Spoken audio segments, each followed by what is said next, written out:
महंगाई बड़ी ज़ोर की हो गई, गरीब आदमी की आजमाइश बढ़ गई। हमेशा महंगाई से गरीब लोग मुतासिर होते हैं। अमीरों की तो चीज़ें महंगी हो जाती हैं, वो तो सिंगल उन्होंने जमा की होती हैं, महंगी होती हैं तो डबल में बेचते हैं। गरीब पिसता है।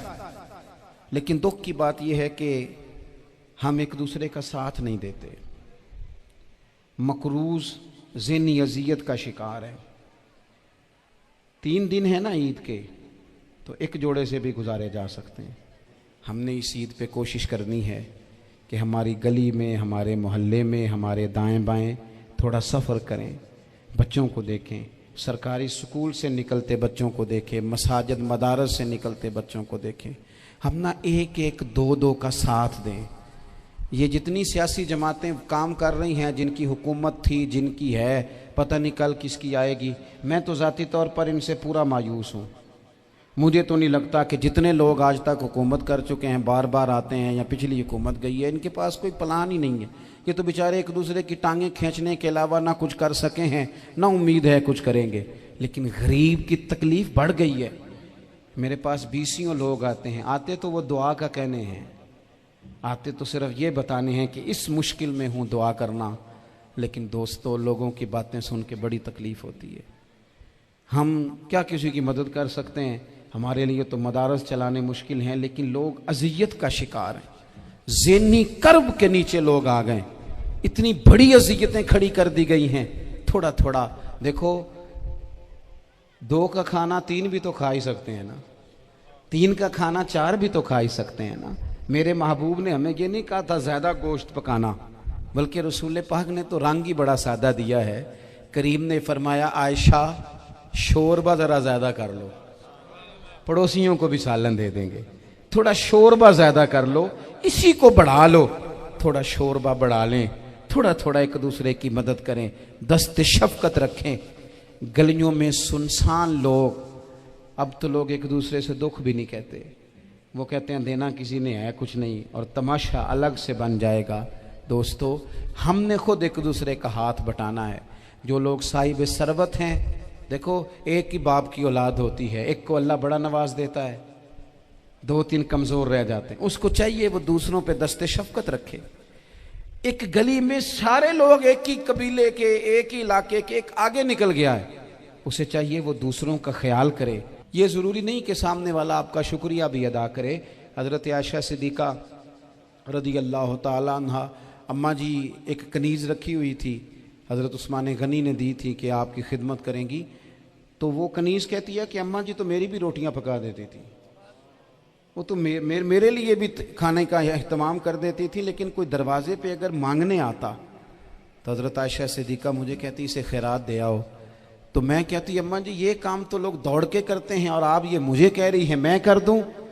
तो हज़रत आयशा फरमाती, जब कोई बंदा किसी को देता है तो वो शुक्रिया अदा करता है। मैं चाहती हूँ वो शुक्रिया भी तेरा ही अदा कर जाए, मैंने जो अजर लेना है वो रब की बारगाह से लेना है। तो हमारे यहाँ कुछ लोग समझते हैं कि सखावत सिर्फ रमज़ान में ही करनी है, और रमज़ान में सवाब ज़्यादा है, वरना राशन वंडन वाले लोग को ईदों बाद भी भूख लग दीजिए, ईद के बाद भी उसी तरह ही गरीब के साथ पेट होता है, लेकिन तवज्जो नहीं।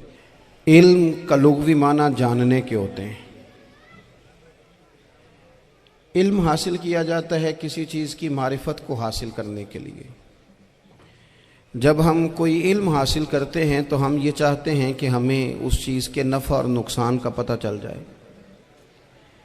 और जब हम दीनी इल्म हासिल करते हैं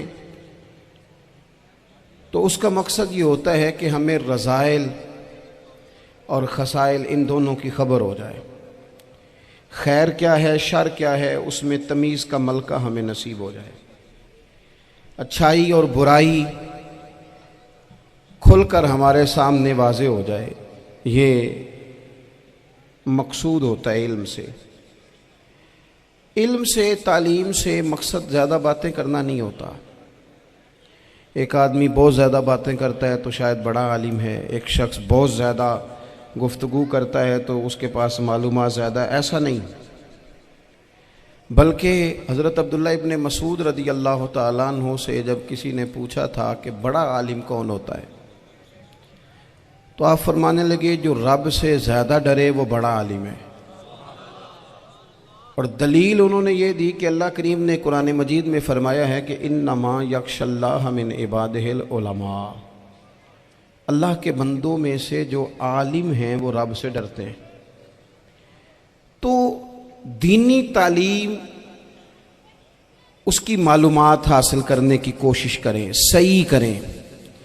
कुरान मजीद की एक आयत करीमा का कुछ हिस्सा जो मैंने तिलावत किया, उसमें अल्लाह करीम ने फरमाया अपने महबूब से, कहा वकुर रब्बि ज़िदनी इल्मा, ए महबूब आप मेरी बारगाह में ये दुआ मांगें, आप ये अर्ज़ करें कि ए रब मेरे इल्म में इजाफ़ा कर दे, ए मालिक मेरे इल्म में इजाफ़ा कर दे। बहुत सारी चीज़ें ऐसी होती हैं जिनकी ज़्यादती ठीक नहीं होती, वो ज़्यादा हो जाए तो नुकसान करती हैं, लेकिन इल्म एक ऐसी चीज़ है कि जिसके बारे में रब करीम ने कहा कि महबूब आप दुआ मांगें कि आपको ज़्यादा इल्म दिया जाए। और फिर इल्म एक ऐसी चीज़ है कि कोई भी आदमी ये दावा ना करे कि मैंने अब बड़ा हासिल कर लिया है, मेरी अब तकमील हो गई है, मैं अब मुकम्मल हो गया हूँ। जिनको अल्लाह ने गैब के ख़जानों की कुंजियाँ दी हैं ना, उनसे भी रब करीम ने कहा है कि महबूब आप दुआ करें कि मालिक मेरे इल्म में इजाफ़ा कर दे। तो जब वहाँ तक ये बात है तो फिर आम आदमी को भी चाहिए कि वो अपनी मालूमात में इजाफे का शौक़ पैदा करे। और तीसरी बात ये कि जो हुजूर के इल्म शरीफ पर बात करते हैं वो भी इस आयत से सीखें कि हुजूर का इल्म तो हर रोज़ रब उसमें इजाफा फरमा रहा है, तो हर रोज़ इजाफा हो रहा है। वलल आखिरतु खैरुल लका मिनल ऊला, हर रोज़ तरक्की हो रही है हुजूर के इल्म शरीफ की भी। तो हमारे यहाँ ज़्यादातर लोग बात इसलिए सीखते हैं कि मैं कोई कहीं से मसला सीखूंगा फिर जाके अपनी मस्जिद के इमाम को तंग करूंगा कि वहाँ तो मैं ये सुन के आया हूँ तो यहाँ ये काम क्यों नहीं होता। मैं कोई बात सीखूंगा तो फिर मैं उससे बहस का दरवाज़ा खोलूँगा। इल्म का मतलब ही अपने आप को संवारना है। मालूमात हासिल करने का मतलब ये कि आपके अमल में पुख्तगी आए, आपके किरदार में पुख्तगी आए, आपने जो सीखा है आप उसके मुताबिक अपने आप को ढालें। मुस्लिम शरीफ में मौजूद है, नबी पाक सल्लल्लाहु अलैहि वसल्लम ने दुआ मांगी है, ए अल्लाह मैं उस इल्म से तेरी पनाह मांगता हूँ जो इल्म तो हो पर नफ़े वाला ना हो। जिस बंदे के इल्म ने उसे नफ़ा नहीं दिया, वो कुछ सीख नहीं सका उससे, तो उसका इल्म किसी को क्या नफ़ा देगा। जब खुद से उसने, और सूफिया किराम तो फरमाते हैं कि जो लोग बड़ी मालूमात हासिल कर लें, बड़ी बातें सीख लें, पंचायत में किसी को बोलने ना दें, घर में किसी को बोलने ना दें। बहुत सारे लोग तो उलमा को भी मशवरा देते हैं, बड़ी बातें करे, लेकिन अमल के लिहाज से बंदा ज़ीरो हो तो अहले दिल फरमाते हैं उसकी सोबत से बचो। उसे बड़ा पता है, बड़ी बातें आती हैं, बड़ी बातें आती हैं, बड़ी बातें करता है, लेकिन गुफ्तगू की हद तक तो बहुत बड़ा है, अमल के मामले में सिफर है। बहुत सारे लोग मस्जिद के हुजरे में मीटिंग हो रही होती है और वो लंबी लंबी दलीलें और मशवरे दे रहे होते हैं, नमाज का टाइम आ जाए तो उठ के चले जाते हैं, कहते हैं मैं अपने महल्ले दी मसीतें पढ़नी है। कईयों को काम याद आ जाता है। फरमाया कि शख्स के पास मालूमात बड़ी हों लेकिन अमल के मामले में बंदा ज़ीरो हो तो उसे बचना क्यों? इसलिए कि अगर पढ़ा लिखा आदमी बेअमल हो ना तो वो अपनी बेअमली पर भी दलीलें पेश करता है। वो कहता है मैं ये काम नहीं करता तो ये मेरे पास दलील है। वो तो बेअमली को भी मुदय्यन कर देगा माज़अल्लाह। तो दीनी तालीम एक तो हासिल इसलिए करें कि हमने अपने आप को संवारना है, और दूसरा इल्म का शौक़ तबीयत में हो। देखिए ना, अल्लाह के हबीब सल्लल्लाहु अलैहि वसल्लम ने फरमाया है कि जो इल्म के रास्ते पे चल पड़ा वो जन्नत के रास्ते पे चल पड़ा है। जुमों में, महफिलों में कानों के जायके के लिए ना आए, इसलिए आए कि मेरे इल्म में, मेरे अमल में ये कोई इजाफे की बात बनेगी, मैं कोई नसीहत हासिल करूँगा तो मेरे दिल का जंग उतरेगा। हमारे यहाँ लोग मज़े के लिए आते हैं और आजकल लोग फ़ोटो के लिए आते हैं। इन दो कामों से निकल कर खालिस इस्लाह की नीयत से इल्म का शौक़, हमारे यहाँ तेज़ी से एक हरकत की गई, उलमा का वक़ार ख़राब किया गया और लोगों को दीनी उलूम से दूर किया गया। और इसमें बाज़ बेचारे वाइज़ीन और खुतबा ने भी किरदार अदा किया जब जाली पीर की तारीफ़ें खोल के की, और उसे पता नहीं कहाँ तक ये स्टेज होते हैं ना, इनमें कोई बंदा अच्छा लगे भी तो उसके लिए दुआ करनी चाहिए, तारीफ़ें नहीं करनी चाहिए। तारीफ़ें उसका कोई फ़ायदा नहीं है, उसको, उस बंदे को तो दुआ का फ़ायदा है। अगर आपको अच्छा लग रहा है तो उसे दुआ दें, उससे ज़्यादा कुछ नहीं करें। और हमारे यहाँ जनाब वो नकीबे महफिल बेचारे की शामत आ जाती है अगर तारीफ़ें थोड़ी करे तो, कहते हैं इन्हों तो ना ही नहीं लेना होता। वो भाई इसके नाम लेने से आपका कद ऊंचा होता है। तो इल्म और आलिम, इन दोनों चीज़ों से कौम को दूर किया गया। दीनी तालीमात का फुकदान है। जो मैट्रिक तक लोग 60-70 किताबें पढ़ जाते हैं उन्हें भी कुरान पाक ठीक से नहीं पढ़ना आता, दूर किया गया। आप मुझे बताइए, चले एक मस्जिद ही आप देख लें, उस मस्जिद के अंदर अगर एक तरफ एक आलिम दीन मिशकात शरीफ खोल के बैठे हों, हदीस पाक का दर्स हो रहा है, या बाहर शरीयत खोल के बैठे हैं, फ़िक़ही मसाइल बयान किए, और उसी मस्जिद में एक बाबा जी जुब्बा पहन के तगड़ा सा बड़ी सी पगड़ी बांध के और 500 दाने वाली तस्बीह लेके बैठे हैं। अब एक बंदा अंदर आता है तो वो किधर जाएगा, आलिम की तरफ के बाबा जी की तरफ? वो क्यों जा रहा है भला बाबा जी की तरफ? वो इसलिए कि हमने उसे ये बताया ही नहीं कि जिस तरह सुभान अल्लाह सुभान अल्लाह सुभान अल्लाह पढ़ना इबादत है ना, इसी तरह दाराबा दाराबा पढ़ना भी इबादत है। उसे हमने बताया नहीं कि जब तक इल्म के रास्ते में रहना भी इबादत है। जब तक उसे ये समझ नहीं ना आएगी कि जिस तरह वज़ाइफ की किताब पढ़ना इबादत है, इसी तरह मिशकात शरीफ पढ़ना भी इबादत है, हदीस बुखारी का दर्स लेना भी इबादत है, मुस्लिम शरीफ की अहादीस पर अपने असातिज़ा से बैठकर दुरूस पाना भी इबादत। जब तक ये पूरा मिजाज देखे ना, नबी पाक सल्लल्लाहु अलैहि वसल्लम ने फरमाया रात की एक घड़ी भर दीन सीख लेना सारी रात नफल पढ़ने से बेहतर है। अब हमें समझना चाहिए कि किताब पढ़ के भी बंदा रब रसूल तक पहुंच सकता है। किताब व सुन्नत रास्ता आसान करते हैं, लेकिन हमारे यहाँ क्या मिजाज दिया गया है, बाबा जी के पास चलो, जरूर जाएं, बाबा जी अगर नेक हैं तो मना कोई नहीं कर रहा, लेकिन जो सोच हमें हुजूर ने दी है हमने उसी की सोच के मुताबिक अपने मामलात को तरतीब देना है ना। अब एक बात मैंने आपसे पूछी और आपने कहा कौम सारी बाबा जी की तरफ जाएगी। हदीस पाक किस तरह है, अल्लाह के महबूब मस्जिद शरीफ में तशरीफ़ लाए, दोनों जानिब लोगों के हलके बने हुए हैं, लोग बैठे हुए हैं। एक हलके में लोग अल्लाह की याद कर रहे हैं, जिक्र हो रहा है। एक हलके में बैठ के एक आलिम किताब व सुन्नत का दर्स दे रहे हैं, एक सिहाबी और बाकी सुन रहे हैं। खास तवज्जो करें नौजवान मेरी बात पर, रसूल करीम सल्लल्लाहु अलैहि वसल्लम दोनों के बीच खड़े हो गए और करीम ने फरमाया दोनों महफिलें खैर की हैं, दोनों ही हलके खैर के हैं। और फिर हुजूर फरमाने लगे मुझे चूंकि रब ने उस्ताद बना के भेजा है, मैं चूंकि मुअल्लिम बन के आया हूं, यतलु अलैकुम आयातिना व युज़क्कीकुम, मैं चूंकि किताब व सुन्नत की तालीम के लिए आया हूं। ये लफ्ज कहते कहते हुजूर उस जमात में बैठ गए जो दीन पढ़ और पढ़ा रही थी। हुजूर वहां बैठे जहां बात दीन की हो रही, जहां लोगों को अल्लाह रसूल की बात बताई जा रही। तो जुमे में वक्त पे आएं, अपनी दीनी मालूमात मजबूत करें और अपने लिए मजबूत करें। मैं आपको बड़े दर्द से ये बात अर्ज करता हूं, अगर दिन में 100 लोग मसला पूछते हैं ना शरीयत का, तो उनमें 95 लोग वो होते हैं जो तलाक का मसला पूछते हैं। वालिद साहब ने, बेटी के वालिद साहब ने 2 महीने पहले ऑर्डर दिया होता है फर्नीचर का। बेटे की शादी हो तो महीना पहले शेरवानी वाले को भी कहना पड़ता है, गाड़ियां बुक करानी पड़ती हैं, मैरिज हॉल बुक, ये सारे लवाजमात हम करते हैं। सारा कुछ किया, गाड़ी से घर बसना है, मैरिज हॉल से बसना है, फर्नीचर से बसना है, हमने सारा कुछ उनको बताया। लेकिन काश 2 घंटे बच्ची किसी मुअल्लिमा के पास जाती, बच्चा किसी उस्ताद के पास जाता, निकाह तलाक के मसले भी सीखते।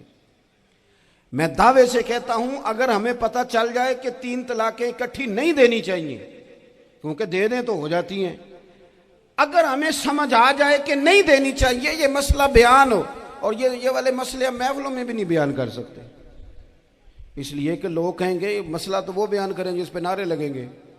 आप कौम को ये क्या बता रहे हैं, ये तो छोटा आलिम बताता है माज़अल्लाह इस तरह की बातें, तो बड़ी बड़ी को नुक्ते की बात बताएं।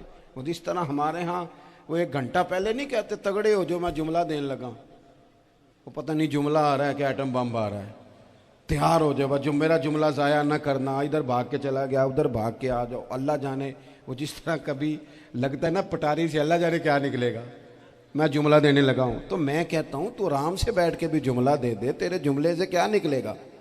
और तू जुमला ना दे, हमें कोई आयत दे, तू जुमला छोड़ हमें कोई हदीस पाक सुना। यानी हर नकीब, हर खतीब, हर नात खा उठ के कहता है सारा कुरान ही हुजूर की तारीफ है। और भाई अगर सारा कुरान हुजूर की तारीफ है तो चंद आयतें पढ़ दे फिर तू भी। तूने पढ़ी तो एक भी नहीं और तू कहता जा रहा है सारा कुरान ही हुजूर की तारीफ है। ये वाली तारीफ भी तो सुनाना कौम को, जो ये बच्चे इनके उस्ताद इन्हें सिखा रहे हैं और ये सीख रहे हैं, इस तरफ भी तो सफर करें।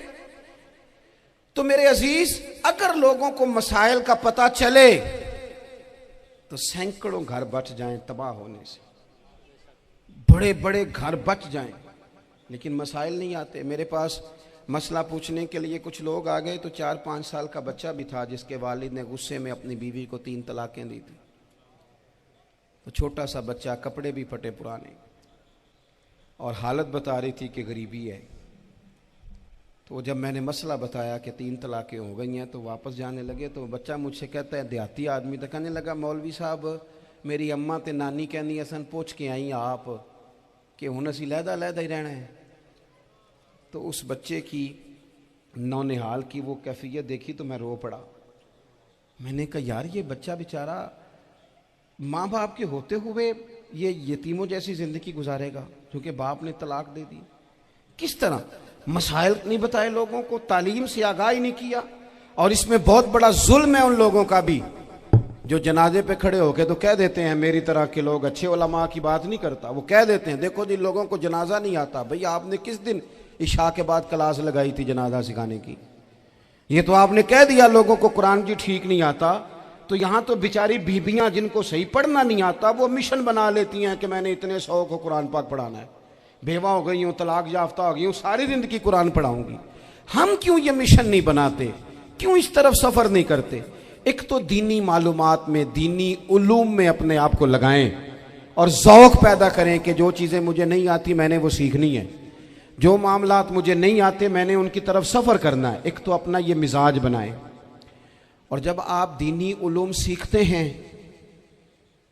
तो पता है कौन सा मंजर कायम होता है, मंजर वो बनता है कि हज़रत अबू हुरैरा भी दीन सीखा करते थे, हज़रत अब्दुल्ला इब्ने उमर भी असहाबे सुफ़ा में रहा करते थे, हज़रत अनस बिन मालिक भी रहा करते थे। और ऐसा मंजर बनता है कि हज़रत सैयदा खतीजतुल कुबरा रज़ी अल्लाह तआला अन्हा फरमाती हैं, सैयदा फातिमा हुजूर की गोद में बैठी होती थी और नबी पाक से बातें पूछती थी और हुजूर उन्हें बता रहे होते थे। सैयदा आयशा हुजूर से दीन की बातें पूछती। चौथा हिस्सा हमारी फिका के उसूल हजरत फातिमा की, हजरत आयशा सिद्दीका की मरवियात पर मबनी है। अगर हमारी बच्चियां छोड़ दें डाइजेस्ट पढ़ना, छोड़ दें इधर उधर की मूवी देखना और वो किताबों सुन्नत पर आ जाएं, तो बहुत सारे मसाइल ऐसे हैं जो उलझने से पहले ही सुलझे हुए हों। दीनी तालीम का मिजाज और ज़ौक़। और दूसरी आयत करीमा मैंने तिलावत की, अल्लाह करीम ने कुरान मजीद में फरमाया, या अय्युहल्लज़ीना आमनू कू अनफुसकुम व अहलीकुम नारा, ऐ ईमान वालों खुद भी दोज़ख की आग से बचो और अपने घर वालों को भी बचाओ। ओ वालिद, वो माँ जो बच्चों को भूख से बचाने के लिए मेहनत करती है, उनको मायूसी से बहुत सारे माँ बाप ऐसे होते हैं जिनके पास कपड़े लेने के पैसे नहीं होते ईद पे। क्यों? अजान शुरू होगी जी। अजीज़ भाई, जिस तरह हम अपने बच्चों को देखें, बहुत सारे माँ बाप के पास गुंजाइश नहीं होती, लेकिन इस नीयत से कि बच्चों के दिल टूट जाएंगे, ईद पे कैसे गुजारा करेंगे, मुश्किल से भी कपड़े ख़रीद के देते। इस तरह हम अपने बच्चों को भूख से, प्यास से, मायूसी से बचाते हैं। इस तरह हमारे रब ने हमारे ज़िम्मे लगाया है कि तुम अपने बच्चों को कोशिश करो दोज़ख की आग से बचाने की। हज़रत उमर फ़ारूक रज़ी अल्लाह तआला अन्हु ने अर्ज़ किया था, या रसूल अल्लाह सल्लल्लाहु तआला अलैहि वसल्लम, इस आया करीमा का माना क्या है? तो महबूब करीम अलैहिस्सलाम ने फरमाया, उमर, जिन चीज़ों का अल्लाह तुम्हें हुक्म देता है, तुम अपने घर वालों को उन चीज़ों का हुक्म दो। जिन चीज़ों से रब रसूल तुम्हें मना करते हैं, अपने घर वालों को उनसे रोको। अपने घर के अंदर निफाज़े दीन करने की कोशिश करो। मेरे भाई, बहुत ज़्यादा आजमाइश है हमारे घरों में, बेचैनियाँ हैं, इज़्तिराब है, बच्चों में सख्ती है, बहन भाई एक दूसरे के साथ लड़ते हैं, मिजाजों में तलखी आ गई। क्यों भला? इसलिए कि माँ बाप को जो बेहतरीन किरदार और जो हसीन तरीका घर में अपनाना चाहिए था, बच्चे तकरीर बाहर से सुनते हैं लेकिन वो फॉलो अपने माँ बाप को करते हैं। अगर माँ बाप में हौसला हो, सब्र हो, इत्मीनान हो, खुददारी हो, थोड़े पर गुजारा करने का मिजाज हो। देखे ना, आज डिप्रेशन है, टेंशन है, पैनिक्स अटैक्स हैं, बड़ी सारी चीज़ें आ गई हैं। क्यों भला? सब्र नहीं, तहम्मुल नहीं, बुर्दबारी नहीं। आजमाए। एक दिन एक बच्चा मेरे पास आ गया मदरसे का और आके वो रोने लगा। मेरे घर वाले कहने लगे खाना छोड़ दें, पहले इसकी बात सुन ले। मैंने कहा पुत्र क्या हुआ, किसी ने मारा है किसी उस्ताद ने? कहने लगे नहीं हजरत, घर फ़ोन किया था तो मेरी अम्मा और अब्बा की लड़ाई हो रही है। बच्चा कांप रहा है, टांगे कांप रही। मैंने कहा क्या हो क्या गया तुम्हें पुत्र, लड़ाई हो रही है तो घरों में हो ही जाती है। कहने लगे नहीं, आपको पता नहीं, वो बड़ा सख्त लड़ते हैं। मेरे वालिद जब मेरी वालदा को मारने के लिए आगे बढ़ते हैं तो हम सारे चारपाइयों के नीचे छुप जाते हैं, हमें खौफ आता है, वो मंजर खतरनाक होता है। ये कौन तकलीफ दे रहा है अपने बच्चों को? यहां बैठे हमारे यहां मीलों दूर रहते थे उसके घर वाले, तो वो तकलीफ में था, तो घर में क्या कैफियत होगी? अगर हौसला हो, सब्र हो, कनात हो, अल्लाह के दिए हुए थोड़े रिस्क पर हमें राजी रहना आता हो, हमारे घरों में सुकून आए, इत्मीनान आए। हम जो जिंदगी बड़ी खुशी खुशी गुजार सकते हैं, हमारे मिजाजों का लालच, हमारी तबीयतों की बेराह रवी, हमारी झूठी अना का बुत, उन सारी चीजों को खत्म कर देता है। अपनी जिंदगी के अंदर अगर हम वो किरदार अपने बच्चों को दें, जिस किरदार में मोबाइल भी हो, जिसमें गाड़ी भी हो, जिसमें पैसे भी ला के अब्बा दराज में रखता हो, लेकिन वालिद का घर में मुसल्ला भी मौजूद हो, उसकी कोई तस्बीह भी हो, वो ये भी कहता हो कि खुदा ने अपने फजल से आज 5,000 दिया है तो इसमें 1,000 गरीबों का भी है, इसमें थोड़ा सा मैंने अल्लाह की रिजा के लिए भी रखा है। अगर कोई मुश्किल आ जाए तो वो बाप और माँ को सब्र करता हुआ देखते हो। अगर एक बाप कर बात करे तो दूसरा बर्दाश्त करता हो। खुदारा अपनी औलादों को इस अजियत का शिकार ना करो। अपने घरों के अंदर वो खुददारी, वो प्यार, वो वकार, वो मोहब्बत, वो अंदाज। आप थके हुए हैं, कोई शक नहीं, आप बहुत सारे मसाइल का बाहर शिकार होंगे, कोई शक नहीं, लेकिन आप बाहर से थक के आए हैं। और अगर आप बाहर अपनी फैक्ट्री के मालिक हैं और दफ्तर के बड़े हैं तो घर में भी तो आप बड़े हैं ना। आपकी माँ भी तो इंतजार कर रही है, उसने भी तो दुखड़ा सुनाना है ना आपको। आप ये देखिए कि आपके बच्चे भी तो इंतजार कर रहे हैं, वो चाहते हैं कि अब्बा आके बैठे तो हम उनके सीने पे चढ़ के थोड़ा खेलें। आपकी अहलिया मुंतजिर हैं। कुछ बातें बीवी किसी और से नहीं कह सकती, सिर्फ अपने शौहर से कहती है, लेकिन वो तो आते ही जलाल में आ गए साहब। वो कहने लगे तू बड़ी नालायक है, मैं थका मांदा आया हूं और तूने मुझे कहानी सुना दी है। वो उस खातून से शिद्दत के साथ पेश आने लगे। मेरे रसूल पाक की हयात नूर को देखो, हजरत उम्मे ऐमन हुजूर की रज़ाई वालदा हैं, उनकी भी खिदमत हो रही है। हजरत हलीमा सादी आ रही हैं तो खिदमत हो रही है। हजरत अब्बास हुजूर के चचा हैं तो करीम फरमाते हैं मेरे चचा हैं बाप की जगह पे। हुजूर दोस्त अहबाब सहाबा गुलामों सब के साथ प्यार कर रहे हैं। 9 अज़वाजे मुतहरात हैं घर के अंदर, और कैफियत ये है कि हुजूर सिर्फ उनकी ज़रूरतों का ही ख्याल नहीं करते, ख्वाहिशात का ही ख्याल नहीं करते, बल्कि मेरे करीम का तरीका ये है कि कोई बंदा आज बोल क्या रहा है, वो कहाँ खड़ा है, आज उसके जुमले किस तरह के हैं, उसका लहजा किस तरह का हो गया है और उसे ठीक कैसे करना है। महबूब इसका ख्याल फरमाते, तवज्जो करते। मैं कहता हूं कि हम सबको शौक आया है आराम करने का। मैं सुबह 11 बजे से पहले अपने घर से निकल आया था और ये वक्त आ गया है और रात को खुदा जाने किस वक्त घर पहुंचना है। कई दफ़ा कैफियत ये होती है कि गाड़ी से उतरते हैं तो फिर दिल करता है कि कोई उठा के चलाए ना कभी। इसके बावजूद बहुत सारे लोग नाराज़ रहते हैं कि हमसे मिल के नहीं गए, फ़ोटो नहीं खिंचवा के गए, फलानी जगह चाय नहीं पी के गए। ये तसलसल है। लेकिन मैं जितना मर्जी थका मांदा घर जाऊंगा ना, कभी ऐसा नहीं हुआ कि मैं घर जाऊं तो बड़ी टेंशन में जाऊं। मेरी घर वाली एक दिन मुझसे कहने लगी, आपने कभी नहीं कहा कि मैं थका हुआ आया। बंदा थक भी तो जाता ही है ना, कभी कहाँ करे ना। मैंने उसे कहा पता क्यों नहीं कहता? इसलिए नहीं कहता कि मैं नहीं चाहता कि मेरे बच्चे ये कहें कि हमने दीन नहीं पढ़ना, हमारा बाप तो बड़ी मुश्किल में है। हम अपने काम के बारे में अपने घर में शिकवे करते हैं। आप किसी बच्चे से पूछ लें कौन सा काम करना है, कहता जो अब्बा जी कर दे रहे वो नहीं करना। क्यों? कि अब्बा जी हर रोज़ तो कहते हैं मैं बड़ा उलझ गया हूँ, ये काम बड़ा मुश्किल है। मैं चाहता हूँ कि मैं अपने बच्चों को ये बताऊँ कि पुत्र मैं तो जिधर जाता हूँ फूल ही फूल हैं, मैं तो जिधर से गुजरता हूँ मोहब्बत ही मोहब्बत है, मैं तो जिधर से देखता हूँ दुआएं ही मिलती हैं, ताकि उनका शौक पैदा हो। मेरे अजीज, आप थोड़ा सा दिल बड़ा करें। अगर आप एक की वजह से पूरा घर सुकून में आ जाता है तो आप दिल बड़ा क्यों नहीं करते? जगह ढूंढते हैं बस मुझे कोई तंग ना करे, कोई मेरी बाप माँ बदौलत को कोई परेशान ना करे। बुखारी शरीफ सुनिए, हज़रत आयशा सिद्दीक़ा रज़ी अल्लाह ताला अन्हा बैठी हैं। हुजूर फरमाने लगे, आयशा आज एक बात ना बताऊं तुम्हें? या रसूलल्लाह बताइए। हुजूर फरमाने लगे, जब तुम मुझसे नाराज़ होती हो तब भी मुझे पता चल जाता है, और जब राज़ी होती हो फिर भी पता चल जाता है।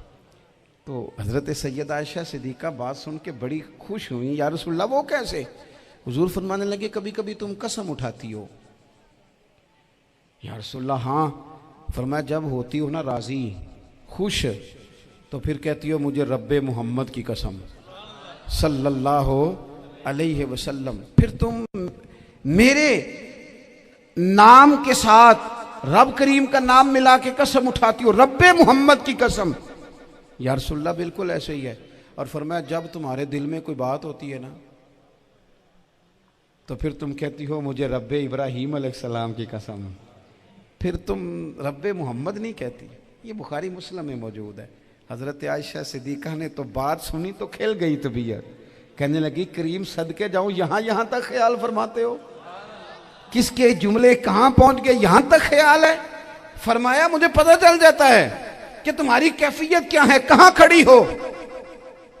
और भाई हम तो अपनी माँ का भी ख्याल नहीं रखते। हमारा बाप कहाँ बेचारा खड़ा है, वो तो इंतज़ार में था कि कोई 10 मिनट मेरे पास बैठेगा, तवज्जो ही नहीं, जज्बात का ख्याल ही नहीं। हज़रत आयशा सिद्दीक़ा बात सुन के अर्ज़ करने लगी, या रसूल अल्लाह मुझे रब्बे मोहम्मद की कसम हो, मैं सिर्फ नाम छोड़ती हूँ, मेरे दिल में हर वक़्त मदीने वाले महबूब ही रहते हैं, नाम ही छोड़ती हूँ सिर्फ। ओ मेरे दोस्त थोड़ा सा जा। और दूसरा अर्ज़ करूँगा, दौलत अगर बहुत आली चीज़ होती ना, बहुत कीमती, तो सबसे ज़्यादा सैयद आयशा के घर में होती। अगर पैसों से ही शौक खाता तो पैसे सबसे ज़्यादा हज़रत फातिमा ज़हरा के काशाना नूर में होते। ओ मेरे भाइयों, सोना वक्त मोहब्बतों से गुजारा जा सकता है। ओ भाई, मैंने तो अपने घर में ये देखा कि मेरे वालिद साहब गर्मी आती तो फरमाते, ओ लो भाई तुहानू परवाह नहीं, मैं तुहाडे पड़ोले च दाने पा दिते ने ते तुहाडी माँ ने मर्तबान च अचार पा दिता है, लो अब तुम्हें कहीं जाने की ज़रूरत नहीं पड़ेगी। इस पे भी वक्त बड़ा अच्छा गुजरता था, इस पे भी टाइम बड़ा अच्छा।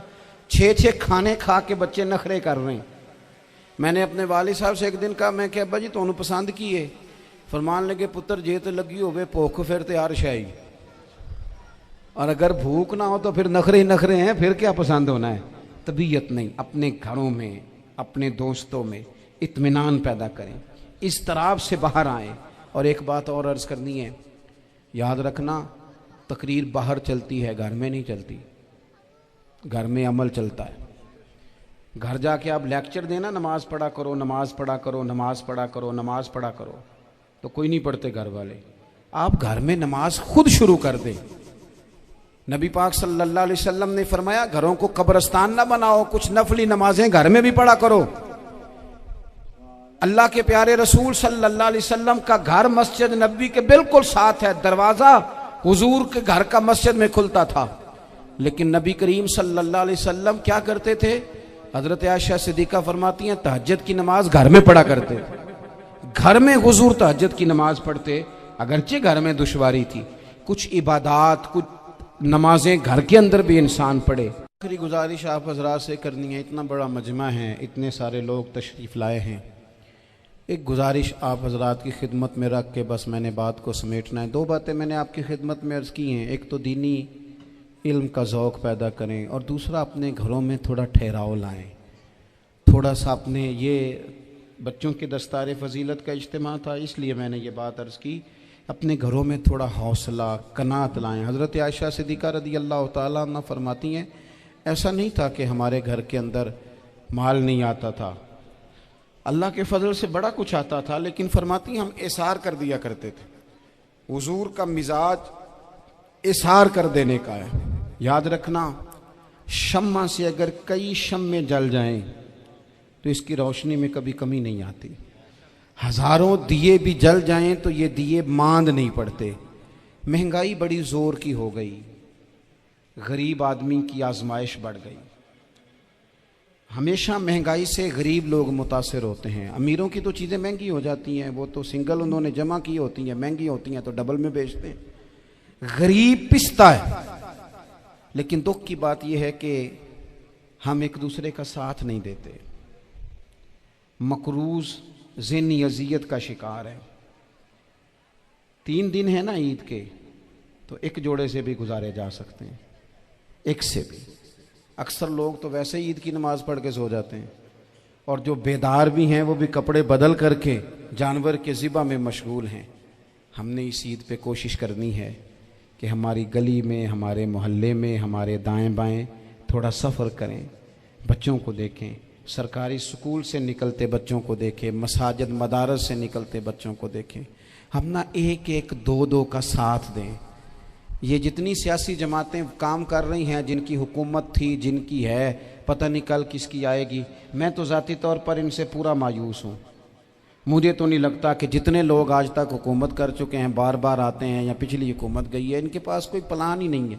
ये तो बेचारे एक दूसरे की टांगें खींचने के अलावा ना कुछ कर सके हैं, ना उम्मीद है कुछ करेंगे। लेकिन गरीब की तकलीफ़ बढ़ गई है। मेरे पास 20 लोग आते हैं, आते तो वो दुआ का कहने हैं, आते तो सिर्फ ये बताने हैं कि इस मुश्किल में हूँ दुआ करना। लेकिन दोस्तों, लोगों की बातें सुन के बड़ी तकलीफ़ होती है। हम क्या किसी की मदद कर सकते हैं? हमारे लिए तो मदारस चलाने मुश्किल हैं, लेकिन लोग अजियत का शिकार हैं। ज़हनी कर्ब के नीचे लोग आ गए, इतनी बड़ी अजियतें खड़ी कर दी गई हैं। थोड़ा थोड़ा देखो, 2 का खाना 3 भी तो खा ही सकते हैं ना, 3 का खाना 4 भी तो खा ही सकते हैं ना। मेरे महबूब ने हमें ये नहीं कहा था ज़्यादा गोश्त पकाना, बल्कि रसूल पाक ने तो रंग ही बड़ा सादा दिया है। करीम ने फरमाया, आयशा शोरबा ज़रा ज़्यादा कर लो, पड़ोसियों को भी सालन दे देंगे, थोड़ा शोरबा ज़्यादा कर लो, इसी को बढ़ा लो, थोड़ा शोरबा बढ़ा लें, थोड़ा थोड़ा एक दूसरे की मदद करें, दस्त शफकत रखें। गलियों में सुनसान लोग, अब तो लोग एक दूसरे से दुख भी नहीं कहते, वो कहते हैं देना किसी ने है कुछ नहीं, और तमाशा अलग से बन जाएगा। दोस्तों, हमने खुद एक दूसरे का हाथ बटाना है। जो लोग साहिब सरवत हैं, देखो एक ही बाप की औलाद होती है, एक को अल्लाह बड़ा नवाज देता है, 2-3 कमज़ोर रह जाते हैं। उसको चाहिए वो दूसरों पे दस्ते शफकत रखे। एक गली में सारे लोग एक ही कबीले के, एक ही इलाके के, एक आगे निकल गया है, उसे चाहिए वो दूसरों का ख्याल करे। अजीज़ भाइयों, हमने इस कमर तोड़ महंगाई के दौर में, मैंने जुमे में अमीर लोगों से कहा था कि कुर्बानियाँ करनी तो है ही, तो तुम तो सारा साल गोश्त खाते हो। क्या आपको बताऊं कि हम उस वतन में रहते हैं जहाँ फ्रिज और फ्रीज़र बड़ी से पहले ज़्यादा बिकते हैं। फ्रिज नहीं ले आओ, बड़ी ले आओ, चूँकि गोश्त सेव करना है, सारा साल भी तो मिलता है ना अमीरों। मैंने तो कहा था उस गांव में ले जाओ जहाँ कुर्बानी कोई नहीं कर रहा, ज़िबाई वहाँ जाके कर लो। थोड़ी सी गुंजाइश बनाएं अपने दिलों में। ये ज़रूरी नहीं कि सामने वाला आपका शुक्रिया भी अदा करे। हज़रत आयशा सिद्दीक़ा रज़ी अल्लाह तआला अन्हा, अम्मा जी एक कनीज़ रखी हुई थी, हज़रत उस्मान गनी ने दी थी कि आपकी खिदमत करेंगी।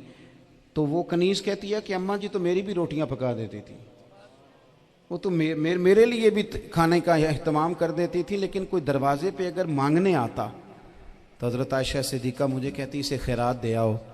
तो मैं कहती अम्मा जी ये काम तो लोग दौड़ के करते हैं और आप ये मुझे कह रही है मैं कर दूं। तो हज़रत आयशा फरमाती जब कोई बंदा किसी को देता है तो वो शुक्रिया अदा करता है। मैं चाहती हूँ वो शुक्रिया भी तेरा ही अदा कर जाए, मैंने जो अजर लेना है वो रब की बारगाह से लेना है। तो मेरे भाई अपनी ज़िंदगी में थोड़ा सा तो दिल बड़ा करें, थोड़ी थोड़ी गुंजाइश पैदा करें। और ये ज़रूरी नहीं कि उस बंदे का आपसे बड़ा अच्छा सलूक ही हो, ना भी हो उस गरीब का सलूक अच्छा, तो बाज़-औक़ात बंदा गरीबी में तल्ख भी तो हो ही जाता है ना। बाज़-औक़ात इंसान पे गुर्बत ज़्यादा आ जाए तो उसकी तबीयत भी तो, बीमार आदमी सख्त भी तो हो जाता है। तो मेरी आपसे ये गुजारिश है कि ये जो दिन चल रहे हैं वो हमारे यहाँ हमारे हुक्मरान कहते हैं मज़ीद सख्त फैसले करने पड़ेंगे।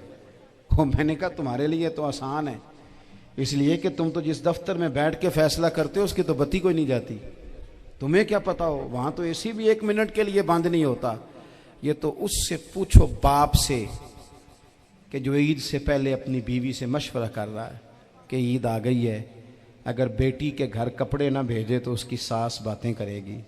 ये छोटी ईद गुजरी थी ना, तो हमारे यहाँ कुछ लोग समझते हैं कि सखावत सिर्फ रमज़ान में ही करनी है और रमज़ान में सवाब ज़्यादा है, वरना राशन वंडन वाले लोग को ईदों बाद भी भूख लग दीजिए, ईद के बाद भी उसी तरह ही गरीब के साथ पेट होता है, लेकिन तवज्जो नहीं। काफिर इसी पिच हो गया, फिर तशबी मुसल्ला की करना,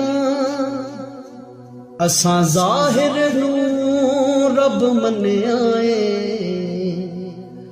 बातन दा अल्लाह की करना, असां ज़ाहिर नू रब मन्याए, बातन दा अल्लाह